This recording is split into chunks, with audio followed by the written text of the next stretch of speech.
Vamos a comenzar nuestra clase entonces, hermanos. Vamos a hacer nuestro devocional. Le voy a pedir que abran sus Biblias en el Salmo 48.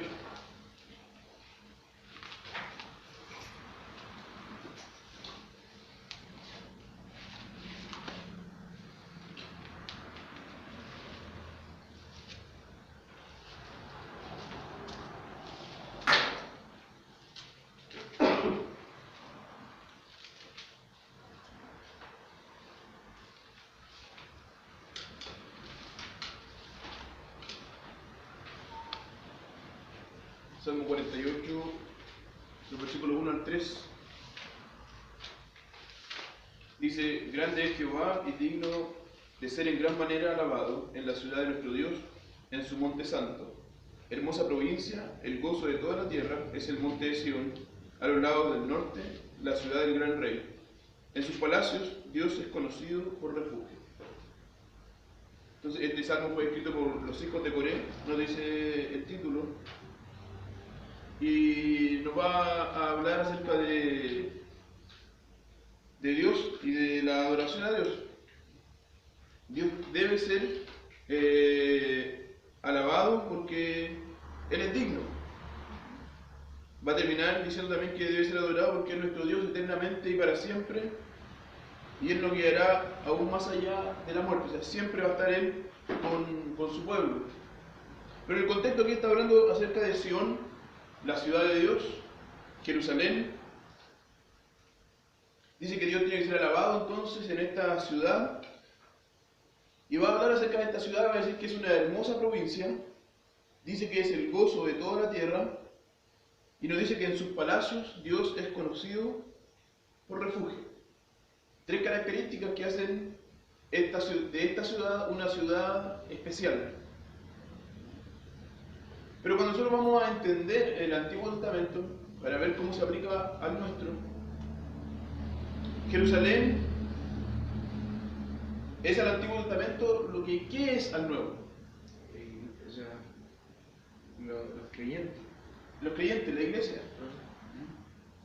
Entonces lo que dice de Jerusalén, lo dice acerca de la iglesia. Entonces va a decir que la iglesia, entonces, si nosotros lo aplicamos, este lugar donde Dios habita en el nuevo pacto, es hermoso, es el gozo de la tierra, y Dios es conocido como refugio en medio de ella. Tres características que habla ahí acerca de Sión, que sin duda deben ser, o son en realidad, tres características de la iglesia. La iglesia es podríamos decir, un lugar, pero no hablando acerca del lugar espacio, ¿no? Sino que el conjunto de los creyentes es hermoso. Ciertamente no está hablando acerca de lo físico. Y es hermoso porque Cristo está hermoseándola. Es lo que dice Efesios 5. Cristo está preparando a su novia para presentársela a sí mismo sin mácula, sin arruga.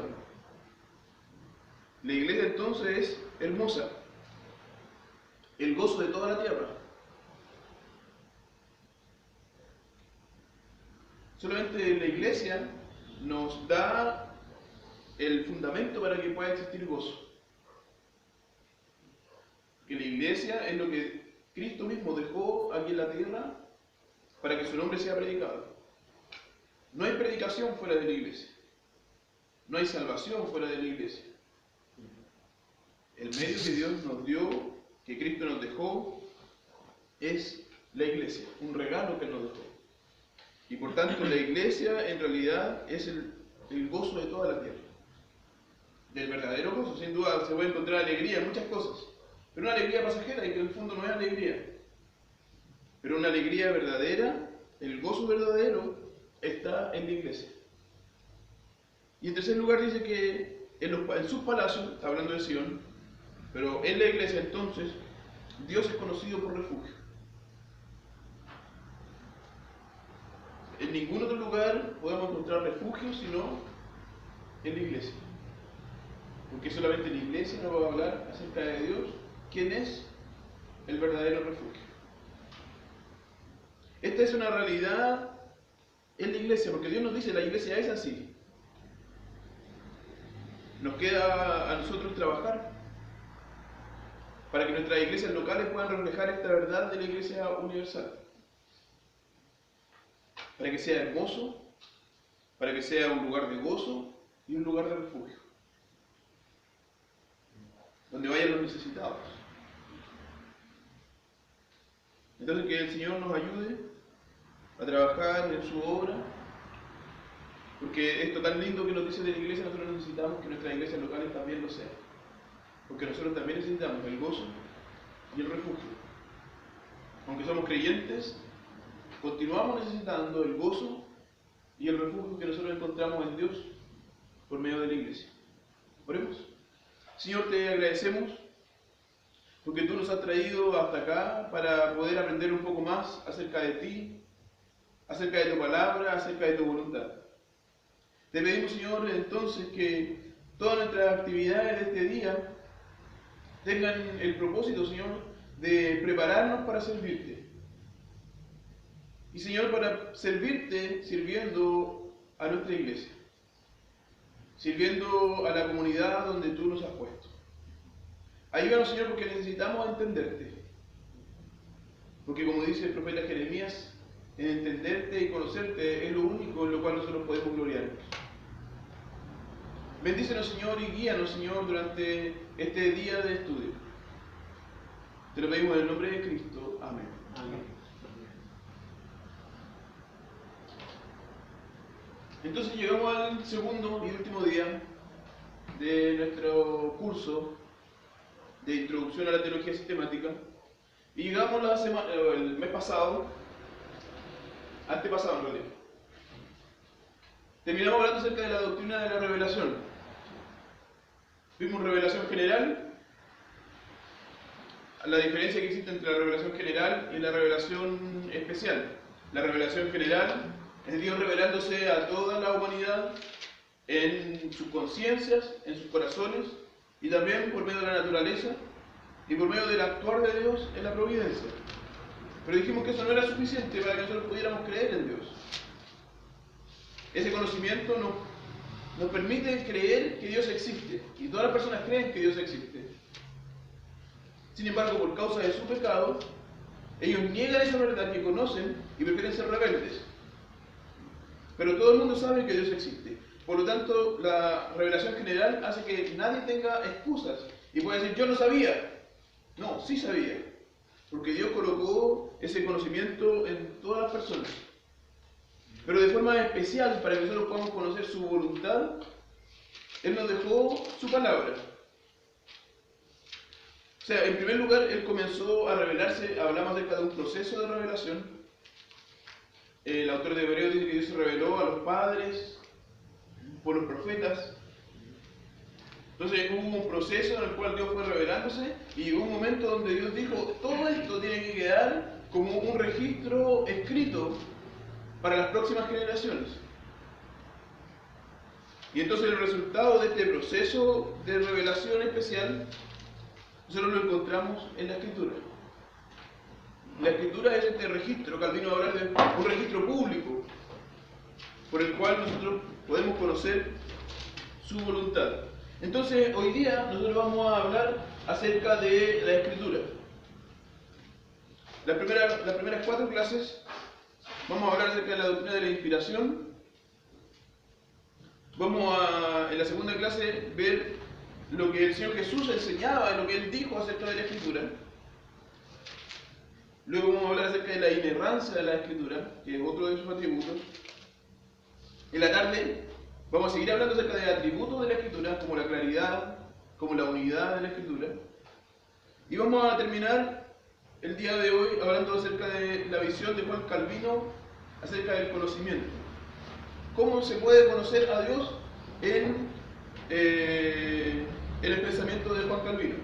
Que es más o menos un análisis de el capítulo 1, bueno, el libro 1, capítulo 1 al 9 de la institución. Recordarles que las tareas incluso los que vienen hoy día por primera vez, si quieren aprobar el curso, es necesario hacer tareas, hacer trabajos. Y los trabajos son la declaración de lectura de estos parte del libro. Este en realidad es una parte de un libro, este es otro libro, pero que este libro no lo hemos encontrado en librerías, así que yo les mandé un PDF. Si no lo he mandado a los hermanos que vienen el día por primera vez, se lo mando. Entonces tienen que hacer una declaración de lectura, significa enviar un documento que yo leí fielmente, el libro tantas páginas, leí fielmente los documentos que envió el profesor. Esa es una nota. La segunda nota es un artículo escrito donde se explique claramente acerca de algunas de las ideas enseñadas en clases. Si van, pueden hablar acerca de la inspiración, pueden hablar acerca de la inerrancia, pueden hablar acerca del conocimiento de Dios. Un análisis mejor de lo que es la visión de Jesús acerca de la Escritura. Las fechas para ambos trabajos son el día, o de la fecha de entrega, el día 19 de febrero. Si quieren enviarlo antes, mejor todavía, porque así me permiten que yo no tenga todo que leer todo junto. Y si quieren ir probando y preguntando cómo va su trabajo, todo me pueden escribir, me lo pueden mandar y vamos corrigiendo o ayudando inmediatamente. O sea, no sé si tan inmediatamente, pero vamos avanzando. Vamos a comenzar entonces con la doctrina de la inspiración de la Escritura. ¿Qué es la inspiración? Carl Henry, un teólogo bautista de este siglo, en realidad siglo pasado, él escribió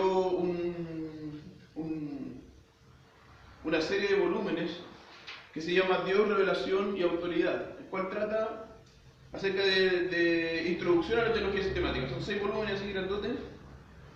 Entonces ahí él define la inspiración como la influencia supernatural sobre profetas y apóstoles divinamente escogidos, por medio de la cual el Espíritu de Dios asegura la verdad y seguridad de su proclamación oral y escrita. Entonces, la inspiración es ante que todo una influencia divina. Es algo sobrenatural, no es natural. Esta influencia que permitió que Dios, o en realidad no permitió permitió que las personas que escribieran la Escritura escribieran la verdad. Que todo lo que ellos escribieran fuera seguro. Cuando el Señor Jesús hace la promesa de que Él va a enviar el Espíritu Santo a sus discípulos, la hace en 2 ocasiones. En una de ellas le dice que Él les hará recordar todo lo que el Señor Jesús les había enseñado. En otra ocasión dice que Él les enseñará y los guiará a toda verdad. Ahí nosotros encontramos promesa de Jesús a aquellos que iban a escribir el Nuevo Testamento. Hay una promesa de inspiración. Entonces, cuando la Escritura nos dice que los santos hombres de Dios fueron movidos por el Espíritu Santo, está en Primera de Pedro,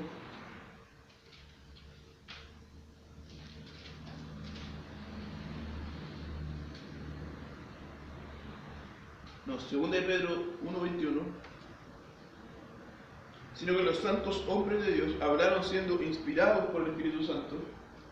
Pero la palabra que Pedro usa ahí no es inspirado, no es la misma que Pablo usa en Timoteo, 1 Timoteo 3.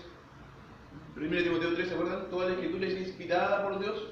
Aquí Pedro no usa esa palabra que usa Pablo. De hecho, esa es la única vez que aparece en la Escritura la palabra inspirado, y es la única vez que nosotros la encontramos en cualquier texto de cualquier tipo. Es como si Pablo lo hubiera inventado. Cuando el apóstol Pedro, aquí en 2 de Pedro 1:21, dice, nuestra traducción dice siendo inspirados, Pedro dice siendo movidos, o como casi que siendo empujados por el Espíritu Santo. Entonces, la inspiración es esta obra del Espíritu Santo que hace que los apóstoles y los profetas divinamente escogidos escribieran y también predicaran, porque está acerca de su proclamación oral y escrita, la verdad. Por lo tanto, luego nosotros lo vamos a ver como corolario, como consecuencia de esto, las palabras de la Escritura son las palabras de Dios. Y por eso nosotros llegamos a la conclusión de que Dios es el autor de la Escritura.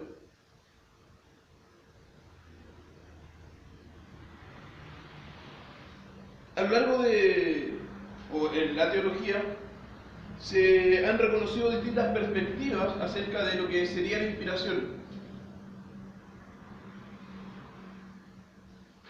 La primera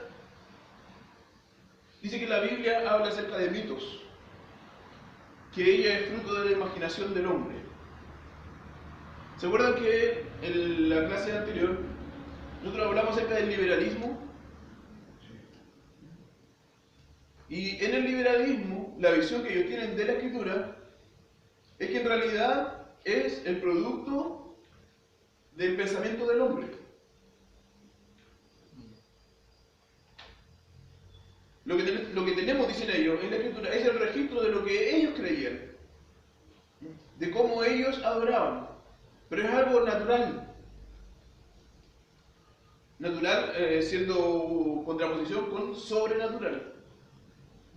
No hay nada sobrenatural en la Escritura. No hay inspiración, no hay acción de Dios en la persona que la escribieron.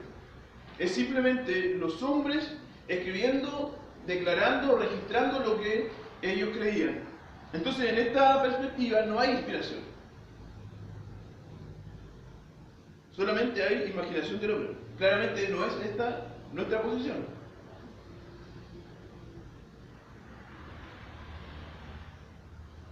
Otra perspectiva es que la Biblia es inspirada cuando ella nos transmite la palabra de Dios, o sea, solamente en algunos momentos. ¿Se acuerdan quién puede haber dicho algo así?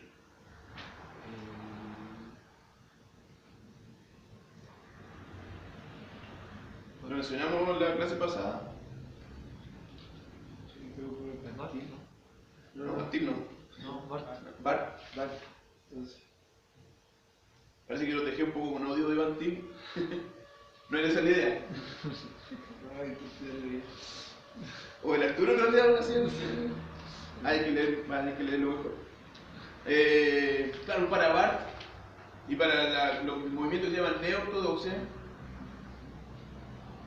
la Biblia en realidad es un medio que Dios usa y que en algunos momentos ella nos transmite la palabra de Dios. Y porque en algunos momentos entonces ella media nuestro encuentro con Cristo. Pero así como la Biblia nos permite ese encuentro, otro tipo de libro, otro tipo de experiencia también es usada por Dios para transmitirnos esa misma experiencia. En parte. Entonces, ¿cuándo es inspirada? En el momento que ella nos permite tener esa experiencia del encuentro con Cristo. No que ella sea en sí misma la palabra de Dios, sino que en algunos momentos, no es esa frase de que, por ejemplo, no es la palabra, sino que contiene la palabra, no es exacta, no refleja exactamente lo que quieren decir los neortodoxos. Los neortodoxos quieren decir que ella es palabra cuando es como que se transformara en palabra cuando nos permite tener esta experiencia con Cristo. No es que ellos nos dicen que en algunos momentos, en algunos textos sí y otros no. Porque eso nosotros podríamos entender cuando entendemos esa frase de que no es la palabra, sino que la contiene. Está llevando la experiencia solamente. Se está refiriendo a que cualquier texto que esté en la Escritura, como cualquier cosa en realidad, nos puede permitir en algún momento el tener la experiencia con Cristo. Y ahí entonces que nosotros tengamos ese choque, como decíamos en la clase anterior, ese choque con Dios, que nosotros ni siquiera podemos definir, sino que solamente podemos sentir y tratar de explicar. Y tendríamos que confiar en nuestro sentido. Claro. Entonces no es definido. Pero la Biblia entonces es inspirada cuando nos transmite la palabra de Dios. Tampoco esa es nuestra posición. Otros dicen que la Biblia es inspirada solamente cuando habla acerca de asuntos, con una S, religiosos, éticos y espirituales. ¿Han escuchado que la Biblia no es un libro de ciencia? Sí. ¿Qué quieren decir las personas cuando dicen eso? Que no es un libro de... Que no contiene la verdad, creo. Generalmente las personas cuando dicen la Biblia no es un libro de ciencia, ¿No es empírico?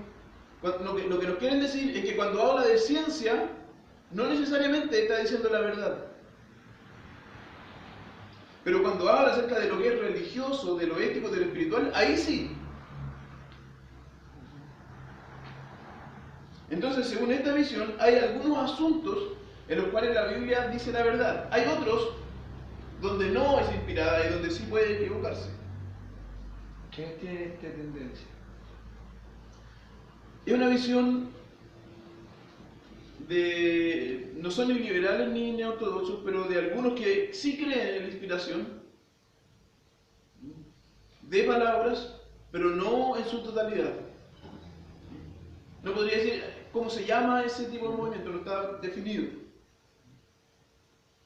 Pero hay algunas personas que creen que entonces que es inspirada, pero no en todo, sino que solamente cuando habla acerca de lo religioso, lo ético y lo espiritual. Porque para ellos dicen, la Biblia es un libro que es espiritual. Entonces cuando habla de otras cosas, ese no es su interés. ¿Como que, por ejemplo? Acerca de geografía, acerca de historia. Cuando habla acerca de historia no necesariamente dice la verdad.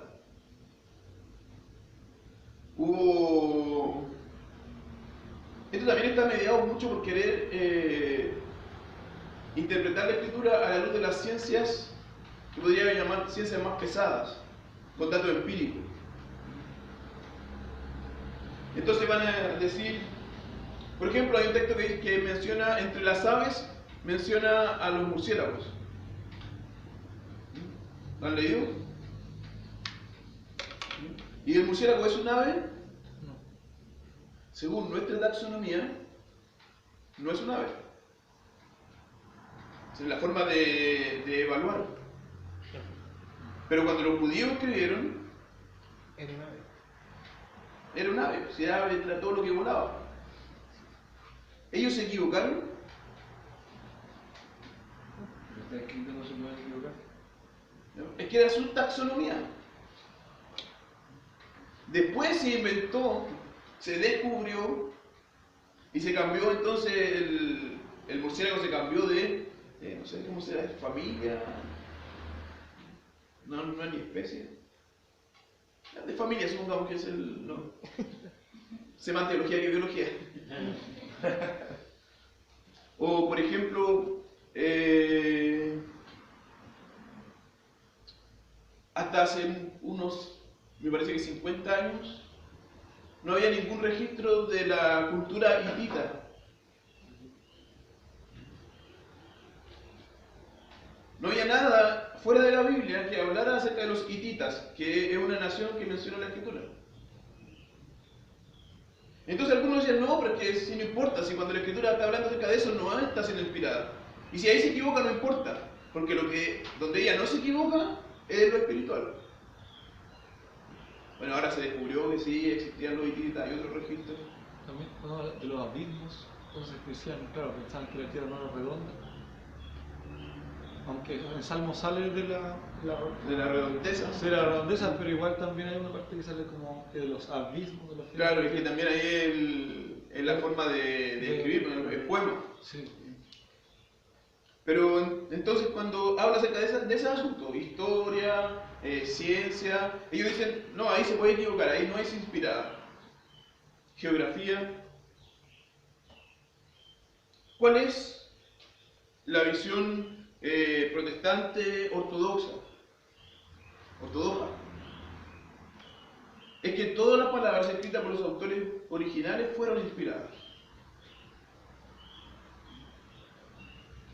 Todas las palabras y cada una de ellas fue inspirada. No hay ningún asunto donde la escritura no sea inspirada. El apóstol Pablo, cuando dice toda la escritura es inspirada por Dios, ciertamente se estaba refiriendo al Antiguo Testamento. Pasagrafé es un término casi técnico para referirse a las escrituras del Antiguo Testamento. Pero eso no quiere decir que el Nuevo no lo sea, porque después el apóstol Pedro va a decir que las escrituras de Pablo, algunos las pervierten como pervierten las otras escrituras. Se está refiriendo entonces que lo que Pablo escribió también es escritura. Y si la escritura del Antiguo Testamento es inspirada, la del Nuevo también lo es. Porque tiene la misma característica que la del Antiguo. Luego vamos a ver un poquito más acerca de eso. Pero lo que nosotros creemos, todas las palabras escritas por los autores originales fueron inspiradas.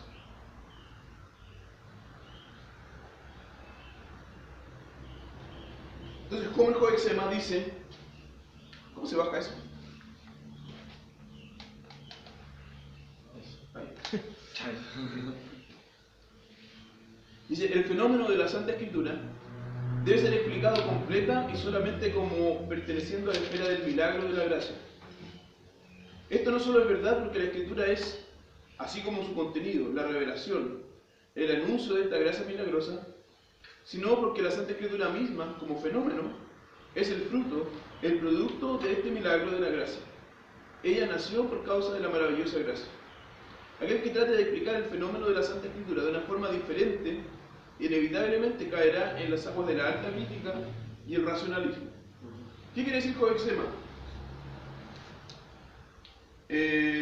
Nosotros solamente podemos explicar la Escritura como algo sobrenatural. Si nosotros eliminamos el milagro de la inspiración, nosotros vamos a caer en la alta crítica y en el racionalismo. O sea, nosotros vamos a comenzar a censurar de alguna forma la Escritura.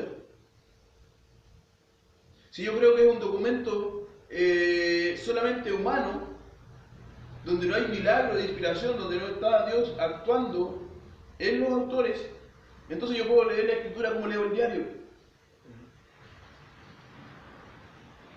Y cuando yo leo el diario voy a tratar de mirarlo y decir, no, aquí se equivocó o no se equivocó, hay datos verdaderos, hay datos que no son verdaderos. Pero cuando yo voy a la Escritura yo no voy a tratar de buscar esto de aquí es verdadero, esto es falso, como así hacían un movimiento que se llamó alta crítica, que es parte del liberalismo. Decía, no, esto de aquí no puede ser. Esto de aquí, donde habla acerca del nacimiento virginal, esto de aquí es mito, no es algo histórico. Es la forma como el pueblo explicaba esto, pero no es lo histórico, no es lo verdadero. Entonces ellos iban a leer la Escritura de esa forma, donde la razón era juez de la Escritura. Cuando nosotros pensamos que entendemos la Escritura, el fenómeno de la existencia de la Escritura, como algo que es producto del milagro de la gracia, nosotros nos vamos a la Escritura para criticarla. Nuestra razón no es juez. Al contrario, nuestra razón es esclava de la palabra, de la Escritura. Yo no voy a criticarla, yo voy a aprender. Porque yo acepto que ella es palabra de Dios. No es un documento meramente humano. Tiene autores humanos, porque Dios usó santos hombres, dice el apóstol Pedro, para escribirla. Pero no es un documento humano, porque él mismo lo dice.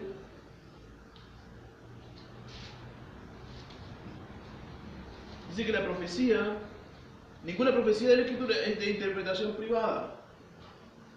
No está hablando acerca de nuestra interpretación de la profecía o de la Escritura. Lo que está diciendo ahí es que los autores bíblicos, cuando escribieron, no era su propia interpretación o solo su interpretación, sino que cuando ellos escribieron fueron movidos por Dios. Ese es el contexto.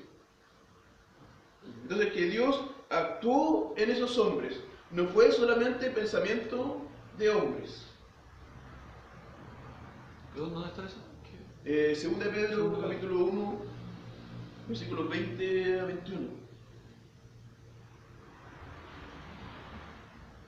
Cuando está hablando acerca de la palabra profética más segura.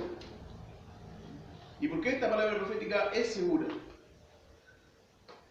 Porque no es de interpretación privada, los autores no escribieron solos, sino que fueron movidos por Dios. Por eso nosotros tenemos una palabra profética que es segura, porque es Dios actuando en ellos.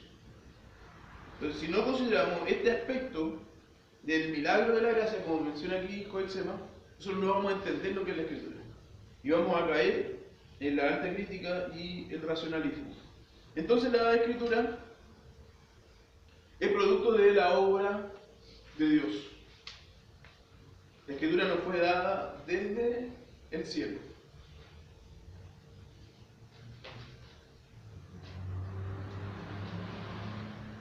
Cuando nosotros vamos a hablar acerca de la inspiración, podemos ponerle algunos apellidos a esta palabra. Si ustedes buscan en internet, está la teología sistemática de Oliver Buswell Jr. En el tomo 1, él va a tratar este tema de forma bien más explicada, más amplia. Va a hablar acerca de esas cuatro visiones que mencioné al principio, de la inspiración. Él la va a tratar de forma mucho más desarrollada. Y este asunto también de la inspiración va a hablar acerca del modo y de la extensión de la inspiración. Si ustedes lo buscan así en internet, lo pueden encontrar. Cuando hablamos de inspiración plenaria, estamos hablando acerca de la extensión de la inspiración. La palabra plenaria significa plena o completa, dice Ronald Hampton. Se refiere al hecho de que la escritura es inspirada en todas sus partes, en todos sus diferentes tipos de literatura que ella contiene y en todos los asuntos que ella aborda. Esta es entonces la inspiración plenaria. Cuando decimos que todo fue inspirado, estamos diciendo, o estamos hablando acerca de inspiración plenaria, en todas sus partes, en todos los diferentes tipos de literatura y en todos los asuntos que ella aborda.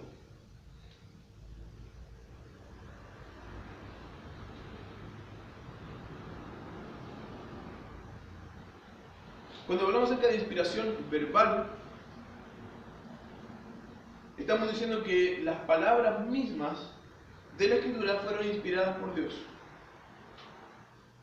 O sea que la Escritura no solamente es la palabra de Dios, algo así como ella completa es la palabra de Dios, sino que lo que estamos diciendo es que la palabra de Dios también son las palabras de Dios, cada una de ellas.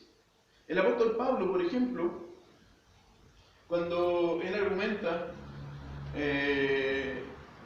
acerca de la simiente de Abraham, para decir que la simiente es Jesús, él dice, porque la Escritura dice la simiente y no las simientes. ¿Cuál es la diferencia ahí?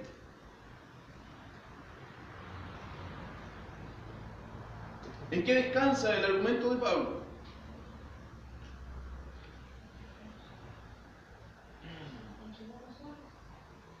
En que la Escritura dice simiente en singular y no simientes en plural. Es que no es toda la descendencia de Abraham, sino que la descendencia. Claro, es que es uno. Pero el argumento de Pablo descansa en el singular y el plural. Cambia una letra nomás. Entonces el apóstol Pablo está basando todo su argumento en una palabra y cómo ella fue escrita. Diciendo que entonces importa cómo la palabra fue escrita. Entonces cuando hablamos, la Biblia es la palabra de Dios. Como un todo, estamos diciendo una verdad. Pero también nosotros tenemos que decir, cada una de las palabras son las palabras de Dios. No es solamente el mensaje de la Escritura, sino que cada una de las palabras. Eso es la inspiración verbal de la Escritura.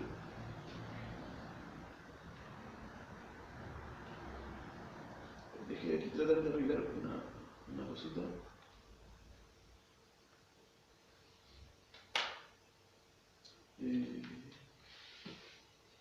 ¿Cómo yo hago para tener esa visión de... En vista. Dejo la presentación en la segunda. ¿Sí? Mirando con chorno que no se me cámara con chorno.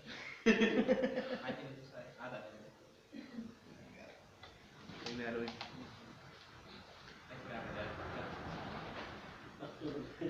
Oh, salud, chorro. No, pero no parece. Anda con panty. Anda con panty por lo menos. Igual. Pero eso de... Lo que quiso decir Se sí, ¿no? edita, ¿cierto? Esta parte se edita del video.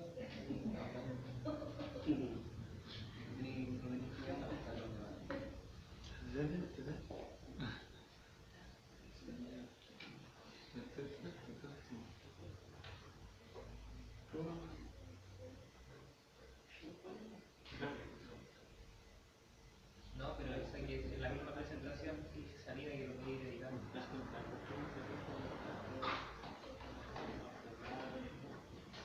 Lo voy a editar. Sí, dos. Eso es...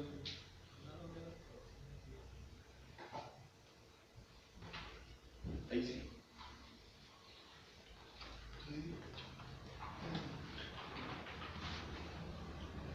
Juan 10:35.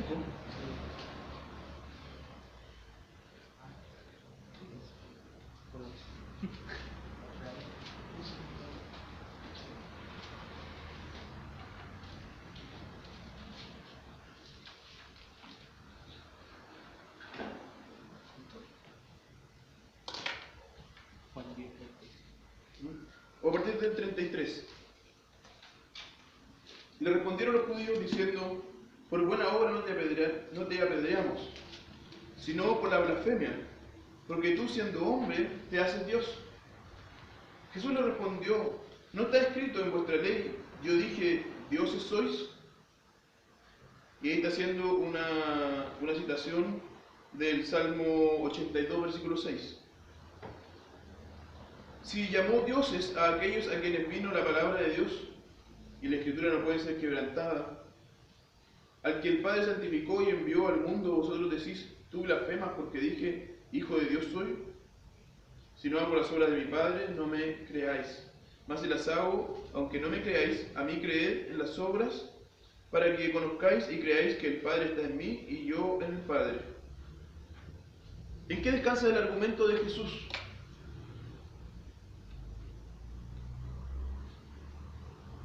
Llegan los fariseos y si nosotros te vamos a apedrear, pero no por las cosas que tú estás haciendo, sino por lo que tú dices.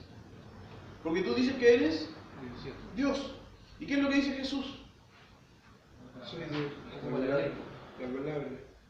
¿La palabra qué? Dice, El argumento es, se llamó el salmista llamó dioses a algunos hombres.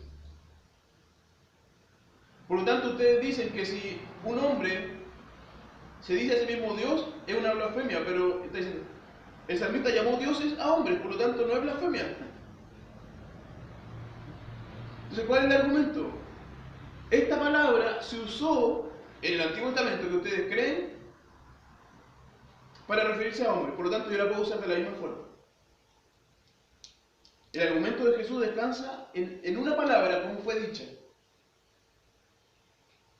Por lo tanto, no es solo el mensaje, sino que también las palabras.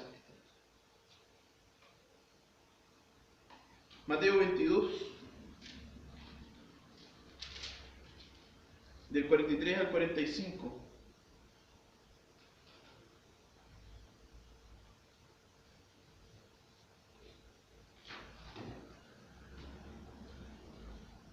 Estando junto a los fariseos, Jesús les preguntó diciendo: ¿qué pensáis del Cristo? ¿De quién es hijo? Le dijeron: de David. Él les dijo: pues como David en el Espíritu le llama Señor, diciendo: dijo el Señor a mi Señor, siéntate a mi derecha hasta que ponga a tus enemigos por estrado de tus pies. Pues si David le llama Señor, ¿cómo es su hijo? Y nadie le podía responder palabra, ni osó alguno desde aquel día a preguntarle más. El argumento de Jesús aquí descansa nuevamente en una palabra: Señor. Dice David, y aquí hay una afirmación de inspiración del Antiguo Testamento, que dice: David dijo en el Espíritu, inspirado por el Espíritu, le dijo Señor, y hace una citación ahí del Salmo 110. Dijo el Señor a mi Señor. Entonces, porque el Señor Jesús quería explicar que el Mesías no es simplemente un hombre que desciende de David, porque un padre nunca le puede decir a un hijo su Señor. Entonces, lo que él quiere decir, si David le dijo Señor, entonces alguien mayor. Todo el argumento de Jesús descansa entonces en una palabra. Si hubiera usado otra palabra, el Señor Jesús no podría estar argumentando lo que Él argumentó. Por lo tanto, las palabras, o son las palabras aquellas que son inspiradas. Gálatas 3:16 es el texto que yo les mencioné antes, acerca de la simiente.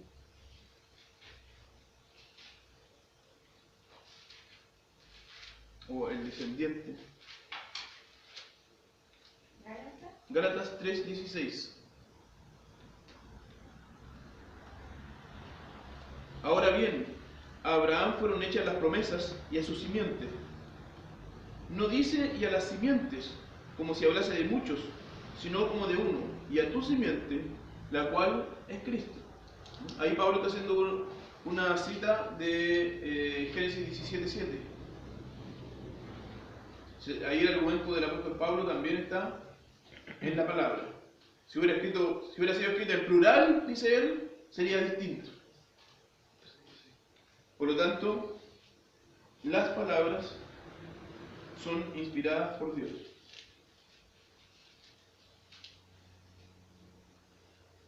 Primero Corintios 2, del 6 al 14, es un texto que también nos habla acerca de esta inspiración.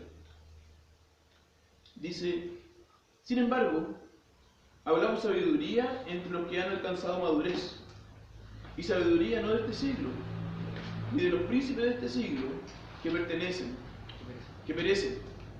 Más hablamos sabiduría de Dios en misterio, la sabiduría oculta, la cual Dios predestinó antes de los siglos para nuestra gloria, la que ninguno de los príncipes de este siglo conoció, porque si lo hubieran conocido, nunca habrían crucificado al Señor de gloria. Antes bien, como está escrito, cosas que ojo no vio, ni oído oyó, ni han subido en corazón de hombre, son las que Dios ha preparado para los que le aman. Pero Dios nos las envió a nosotros por el Espíritu, porque el Espíritu todo lo escudriña, aún lo profundo de Dios. Porque ¿quién de los hombres sabe las cosas del hombre sino el Espíritu del hombre que está en él? Así tampoco nadie conoció las cosas de Dios sino el Espíritu de Dios. Y nosotros no hemos recibido el Espíritu del mundo, sino el Espíritu que proviene de Dios, para que sepamos lo que Dios nos ha concedido, lo cual también hablamos, no con palabras enseñadas por sabiduría humana, sino con las que enseña el Espíritu, acomodando lo espiritual a lo espiritual. Pero el hombre natural no percibe las cosas que son del Espíritu de Dios, porque para él son locura, y no las puede entender porque se han de discernir espiritualmente.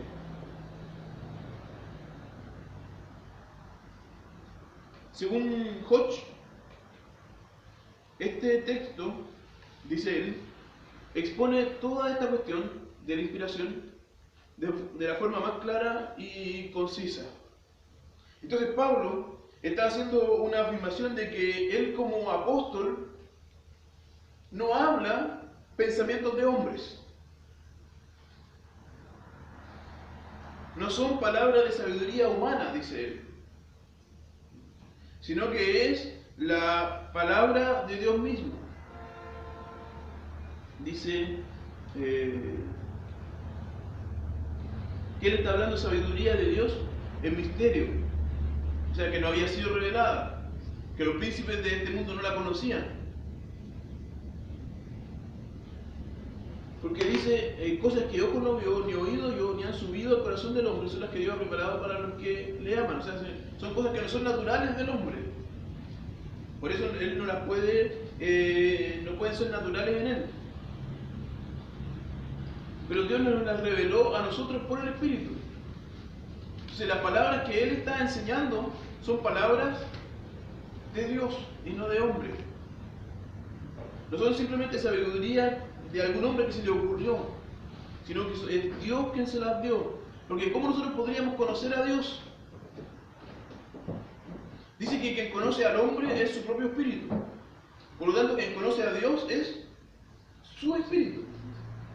Entonces, para que nosotros podamos comprender o conocer algo acerca de Dios, es necesario que sea el Espíritu quien nos revele esas palabras.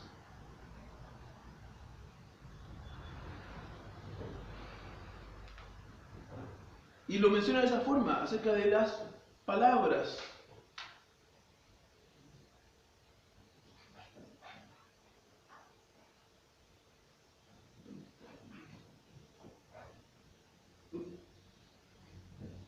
El argumento de Pablo muestra que no solamente es apropiado, sino que es necesario. Ahí se me coló en portugués.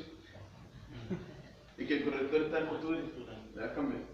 Sino que es necesario hablar de inspiración de las palabras. Porque el apóstol Pablo lo dice de esa forma. Lo que él está hablando son las palabras de Dios. Se perdió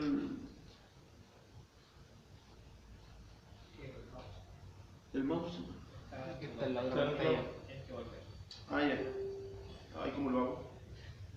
No, si está extendida. Muévete a la izquierda o a la derecha. Claro. Magia. Brujería.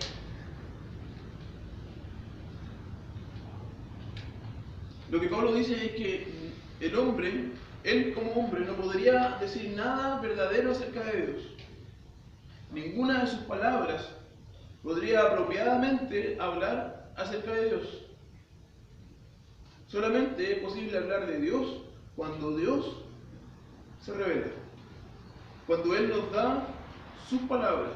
En este caso, Coach, le está diciendo, en el caso de ser apóstol, está diciendo que por ser apóstol, él tiene estas palabras. Claro, o sea, lo que Hodge dice es que este texto es el que más claramente nos habla acerca de la inspiración verbal de la Escritura. Porque Pablo incluso dice que no son solamente ideas que Dios le dio y entonces él vio cómo escribirlas. Yo te regalo una idea, te meto una idea en la cabeza y ahí tú ves cómo la escribes. El argumento de Pablo es que Dios le dio las palabras.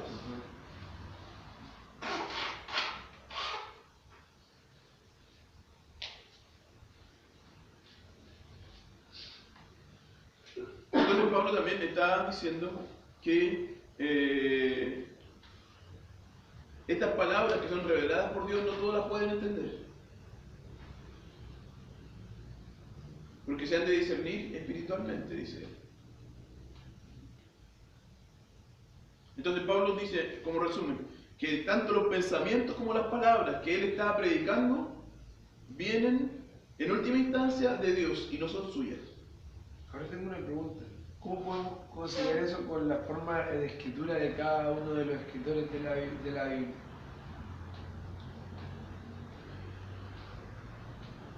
Lo vamos a ver un poquito después.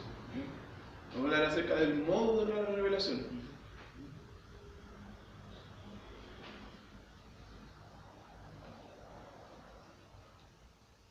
apóstol Pedro, ahí en 2 de Pedro 3, 15 y 16, dice: y tened entendido que la paciencia de nuestro Señor es para salvación, como también nuestro amado hermano Pablo, según la sabiduría que le ha sido dada, os ha escrito, casi en todas sus epístolas, hablando en ellas de estas cosas, entre las cuales hay algunas cosas difíciles de entender, las cuales los indoctos e inconstantes tuercen, como también las otras escrituras, para su propia perdición.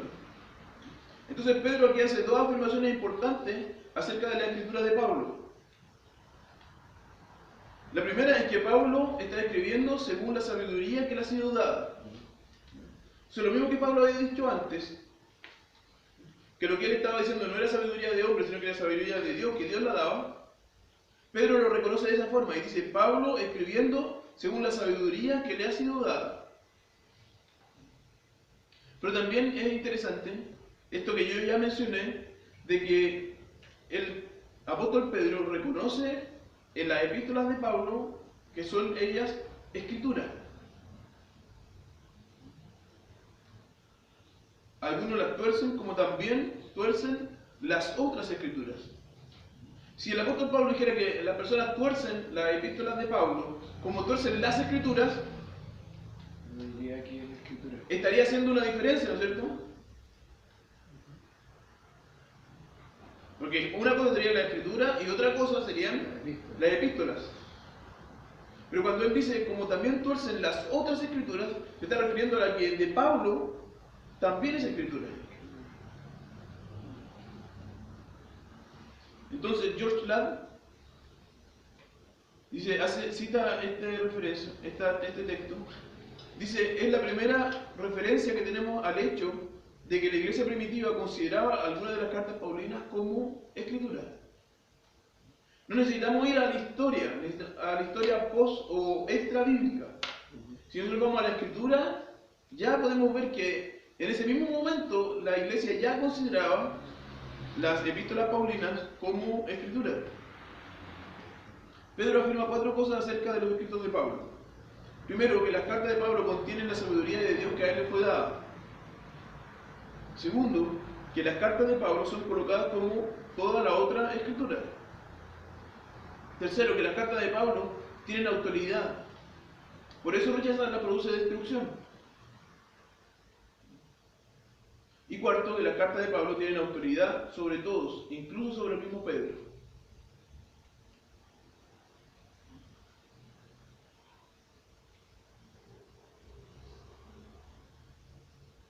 ¿Cuál es la segunda? Las cartas de Pablo son colocadas como la otra escritura.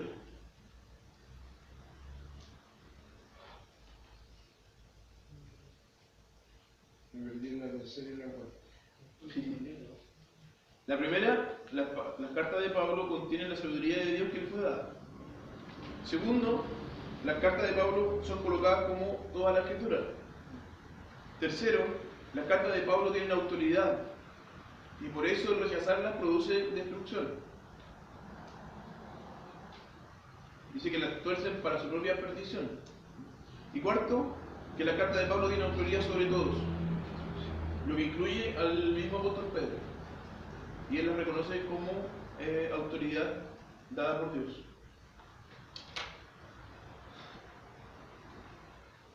El texto clásico para hablar acerca de la inspiración es 2 Timoteo 3:16.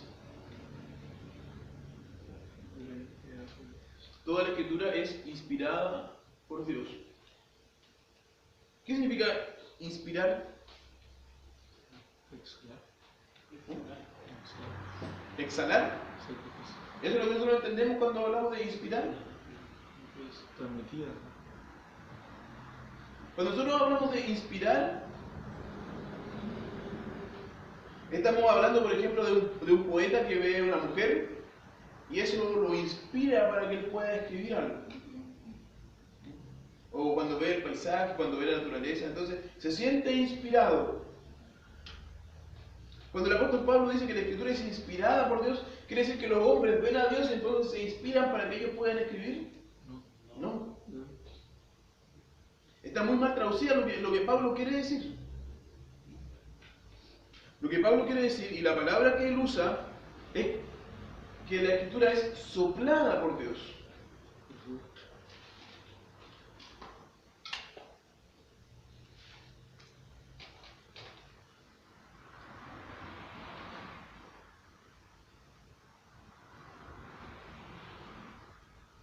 Entonces es Dios dando su palabra a los hombres. Él actuando en los hombres para que ellos puedan escribir su palabra. No solamente que Él sirve como inspiración, sino que Dios, eso se refiere a soplar, soplando su palabra.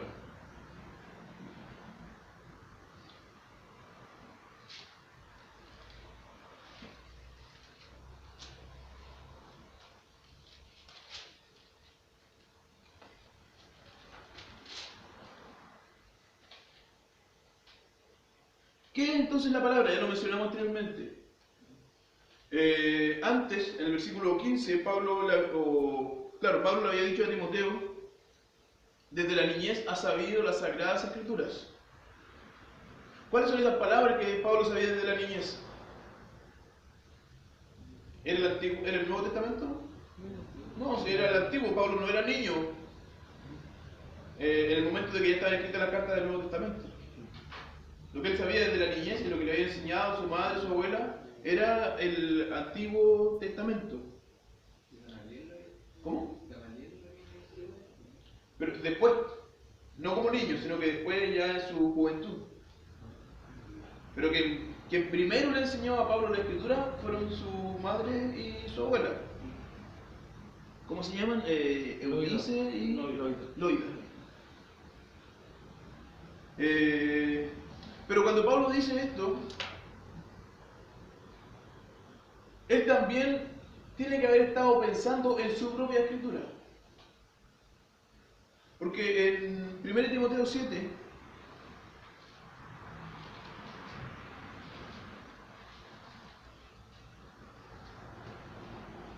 el versículo 40, ¿1 Timoteo 7? no, en 1 Corintios 7.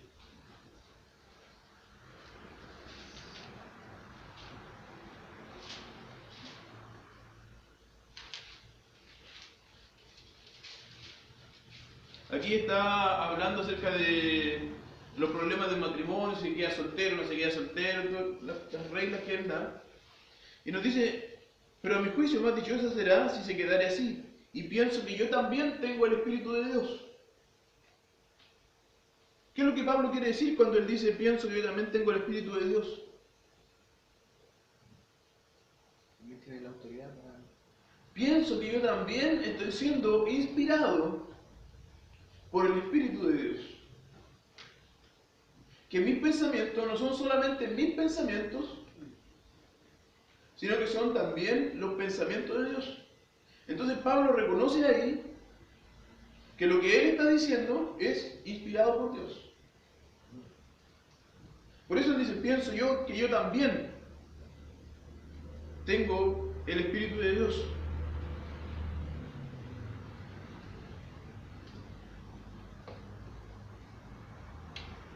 Primera Corintios 14:37.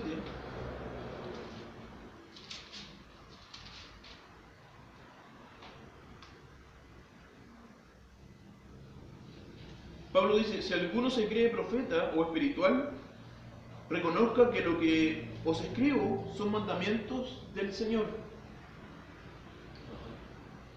Autoridad. Son autoridad y son mandamientos no míos. Son del Señor. Entonces en Pablo existe esta conciencia de que él está siendo inspirado por Dios.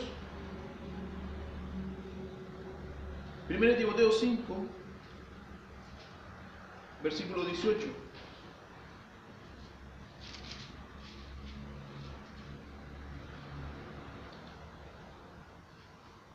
Pues la Escritura dice, no pondrás bozal al buey que trilla, y digno es el obrero de su salario. 1 Timoteo 5, 18. ¿Dónde la Escritura dice esto?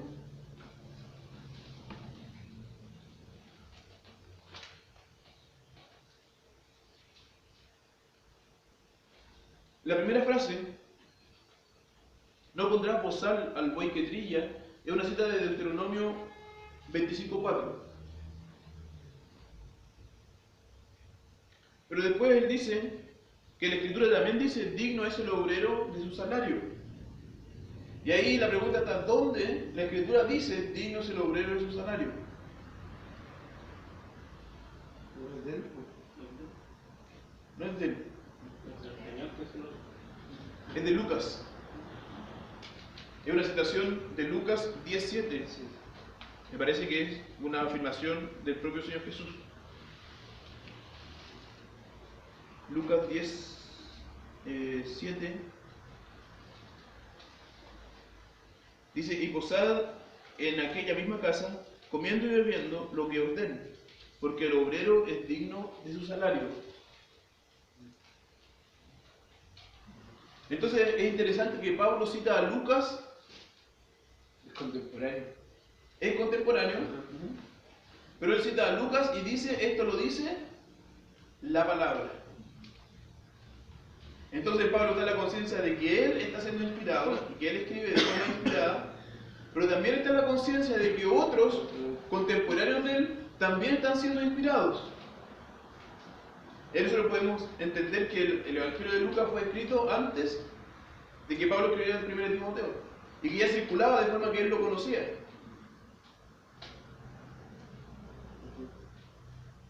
Entonces, en esta visión del apóstol Pablo, él está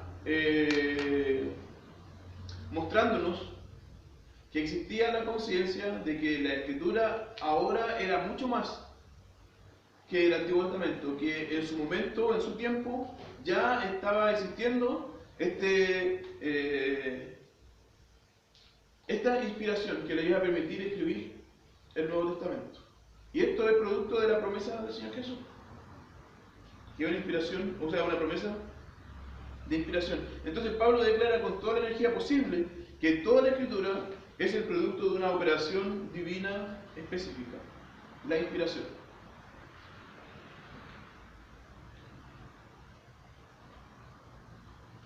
Primero Pedro 1, del 10 al 20, dice, los profetas que profetizaron desde la gracia destinada a vosotros, inquirieron y diligentemente indagaron acerca de esta salvación, escudriñando qué persona y qué tiempo indicaba el Espíritu de Cristo que estaba en ellos, el cual anunciaba de antemano los sufrimientos de Cristo y las glorias que vendrían tras ellos. A estos se les reveló que no para sí mismos, sino para nosotros, administraban las cosas que ahora os son anunciadas, por los que os han predicado el Evangelio por el Espíritu Santo, enviado del cielo, cosas en las cuales anhelan mirar los ángeles. Entonces, cuando los profetas, que son recipientes, que reciben la revelación divina, profetizaron acerca de las cosas futuras, dice el apóstol Pedro que fue el Espíritu Santo en ellos que dio testimonio de antemano. Entonces aquí hay una afirmación de la inspiración del Antiguo Testamento. Quienes escribieron el Antiguo Testamento, los que profetizaron acerca de Cristo, fueron recipientes. A ellos se les reveló. Y por eso ellos podían anunciar de antemano lo que iba a suceder. Luego, 2 de Pedro 1, 20 al 21, también lo mencionamos recién. Entendiendo primero esto, que ninguna profecía de la Escritura es de interpretación privada, porque nunca la profecía fue traída por voluntad humana, sino que los santos hombres de Dios, ahí me faltó, fueron movidos por el Espíritu, dice el apóstol Pedro.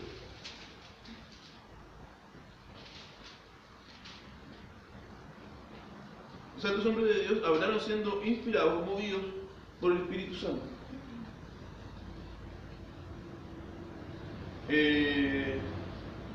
Lo primero que tenemos que considerar en Pedro, en 2 de Pedro, que él está hablando acerca de algunos maestros gnósticos en su tiempo. Entonces en el versículo 1:16 Dice, porque no nos hemos dado a conocer el poder y la venida de nuestro Señor Jesucristo, siguiendo fábulas artificiosas. En el 2.3 habla de palabras fingidas. Entonces, contra esto, él dice, nosotros no estamos haciendo estas fábulas ingeniosas ni palabras fingidas. Lo que estamos diciendo no es falso y no es invención nuestra. Porque la profecía fue dada por Dios. Es muy distinto a lo que estos están enseñando. Entonces, negativamente, el apóstol Pedro está diciendo que la Escritura no es originada en el propio pensamiento del hombre y que no es motivada por la voluntad humana ni por sus propios impulsos. De forma positiva, él dice que los profetas hablaron de parte de Dios y también que la razón por la cual los profetas escribieron era el empujar del Espíritu Santo, el mover del Espíritu Santo. Cuando nosotros leemos en Hechos 27:15, nos dice que el barco en el cual iba Pablo fue arrastrado con violencia por el viento. Y esa palabra, ser arrastrado por el viento, es la que Pedro usa en este momento. Parece que ellos fueron movidos por el Espíritu Santo. Ese moverse entonces, así como el viento arrastraba el barco, es lo que el Espíritu hacía con aquellos que escribieron la Escritura. De esa forma nosotros tenemos que entender la inspiración. Pero ahora cuando hablamos acerca del modo de la inspiración, o sea, cómo Dios inspiró, estábamos hablando acerca de la extensión, o sea, todo, las palabras, pero voy a hablar un poquito, para terminar, acerca del modo de la inspiración. Buswell menciona, me parece que son 4 modos que él menciona. Entre ellos la inspiración mecánica. Como si los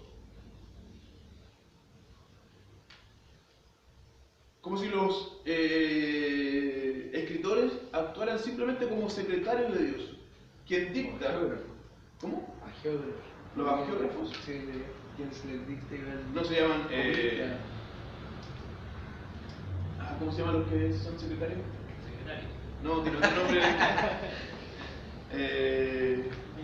Escriba. No se lo escribe. Tipógrafo. ¿Cómo se llama? Ustedes que leen más la Biblia, pero sí que... Amanuenses. Pablo dice que parece que Romano, una de las cartas, menciona que un amanuense escribió y que después él termina su saludo y dice, con mis palabras ahora yo les saludo. Antes fue un amanuense, fue un secretario. Pero no es esa la forma en la cual Dios inspira a los autores bíblicos. Y es por eso que lo que tú preguntabas recién, ¿cómo podemos considerar las distintas formas de escribir? Es porque Dios inspiró de forma orgánica. Entonces dice, Dios no usó a los escritores de los libros de la Biblia en un sentido mecánico, sino que Él lo hizo en armonía con sus propias naturalezas. Dios usó sus caracteres, dones, educación, culturas y estilos. Por eso Pablo escribe distinto que Pedro. Por eso encontramos distintos modos o géneros literarios en la escritura. Moisés escribe distinto que David. Dios usó a estos hombres en sus contextos, usó sus experiencias para que ellos pudieran escribir exactamente lo que Él quería. Pero pensemos, Dios en un momento dijo, este de aquí va a poder escribir lo que yo quiero. ¿Así lo hizo Dios?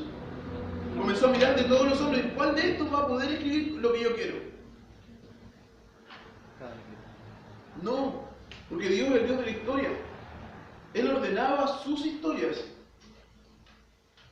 Él ordenaba las situaciones de su vida, el momento en el cual ellos iban a nacer, cuáles eran los problemas que ellos iban a vivir, para que entonces, aprovechando toda esa su experiencia que había sido predestinada por Dios, para que ellos pudieran escribir lo que Él quería que ellos escribieran.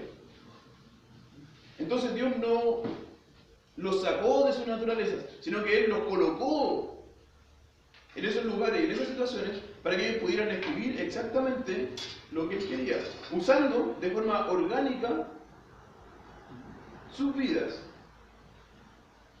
pero siempre para que ellos pudieran escribir exactamente lo que Él quería, sus palabras. Entonces, es muy interesante en el libro de Clark Pinnock, Revelación Bíblica, que me parece que no lo pudieron encontrar. Clark Pinnock, no, por eso sí lo mencioné yo en la clase pasada. Clark Pinnock fue un calvinista, fue uno de los hombres que Dios usó para traer el calvinismo de vuelta al Seminario Bautista del Sur, que era un seminario liberal. O sea, comenzó siendo un seminario ortodoxo, siempre me explico esa palabra. Y luego se volvió liberal. Y luego Dios usó un grupo de hombres, entre ellos Albert Mueller, por ejemplo, que es muy conocido hoy día, y también a Clark Pinnock para traer de vuelta la doctrina calvinista y tradicional al seminario. Pero Clark Pinnock después dejó el calvinismo y se volvió arminiano, y luego él abrazó algo que se llama el teísmo abierto.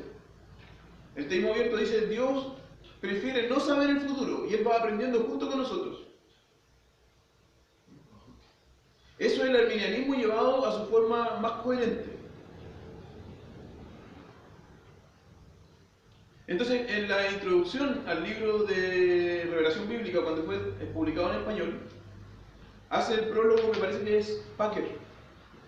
Dice muchas cosas que aquí está escritas que Pinnock hoy día no las enseña y que no caben dentro de su pensamiento. Porque si Dios no interfiere en la voluntad del hombre, nosotros no podemos creer en la inspiración de la Escritura. Solamente un calvinista puede creer de forma coherente en la inspiración. Porque si Dios no interfiere en la voluntad del hombre, ¿cómo podría él estar seguro de que lo que ellos van a escribir es su palabra? No hay seguridad, Dios no podría estar seguro de eso. Que depender de... Dependería, claro. Y, no, porra. Y el corrector. Claro, pero no funciona de esa forma. Es porque Dios puede actuar, interferir en la voluntad del hombre. Es que Él se asegura de que los autores bíblicos escribieran exactamente sus palabras. Usando, sí, sus naturalezas, sus caracteres, dones, educación, cultura, estilos, situaciones, problemas.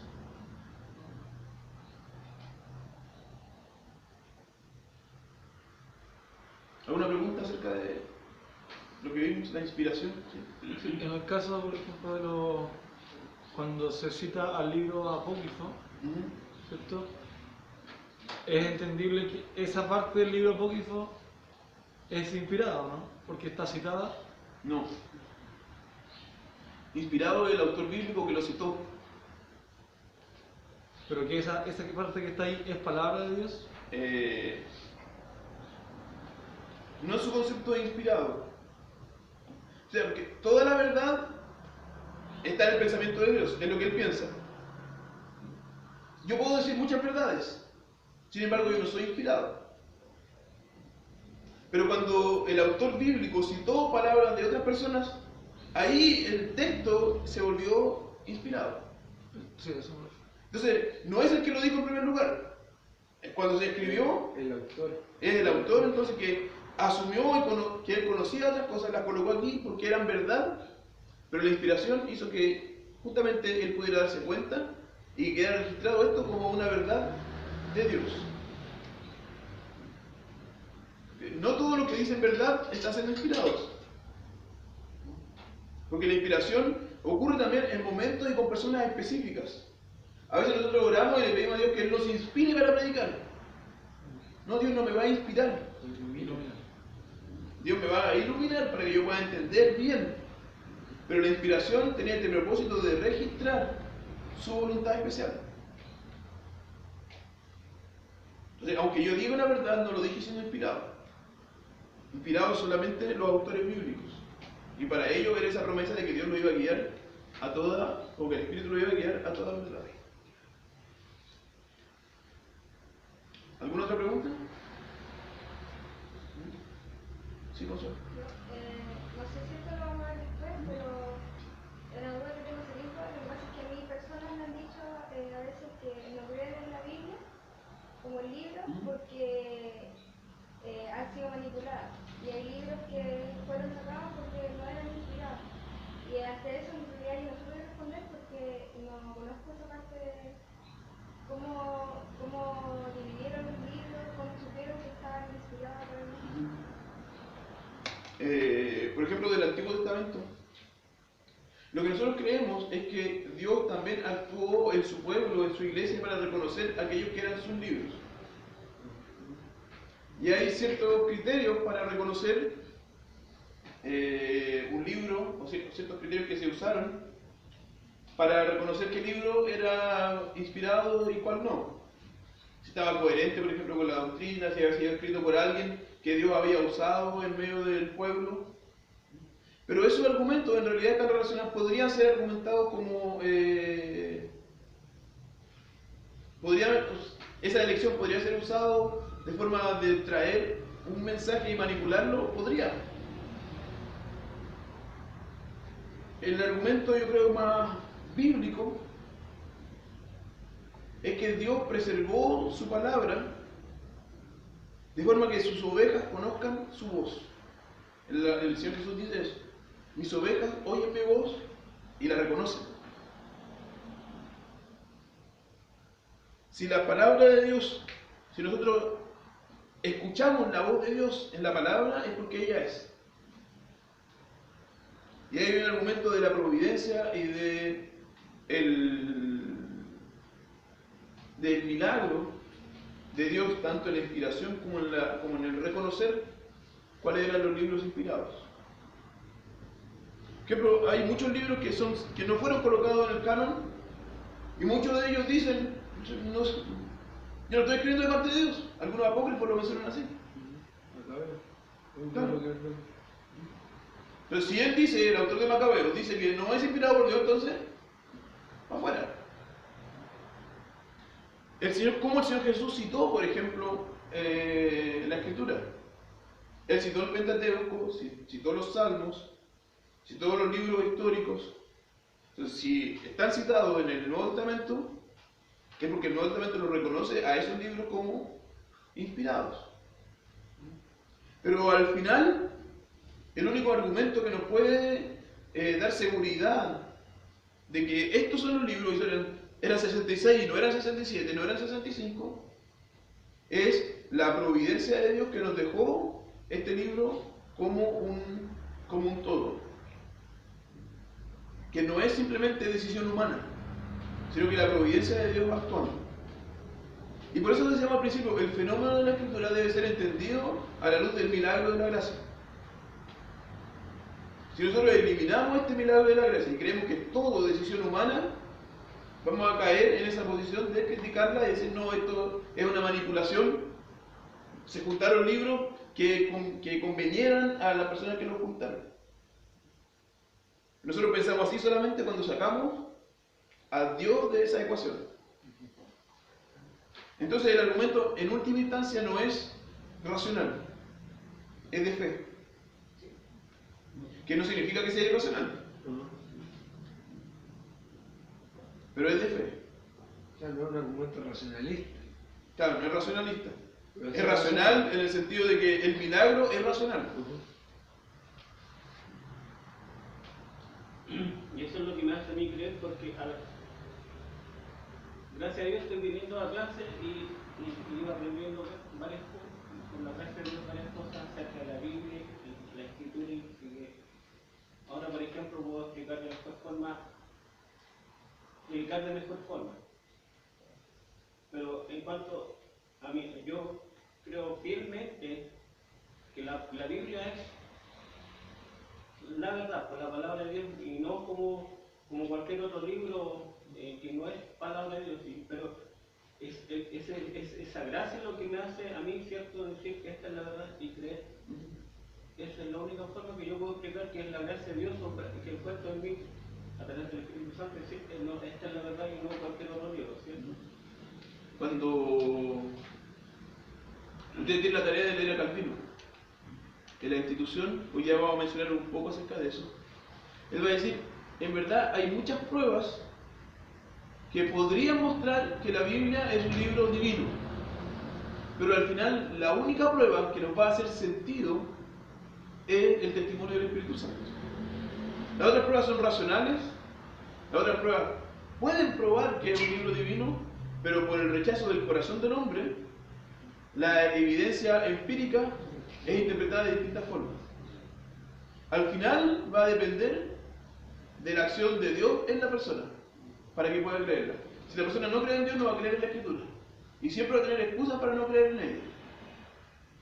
Para que nosotros podamos creer en ella, Dios tiene que obrar en nosotros. Y eso es el testimonio del Espíritu Santo, actuando en nosotros.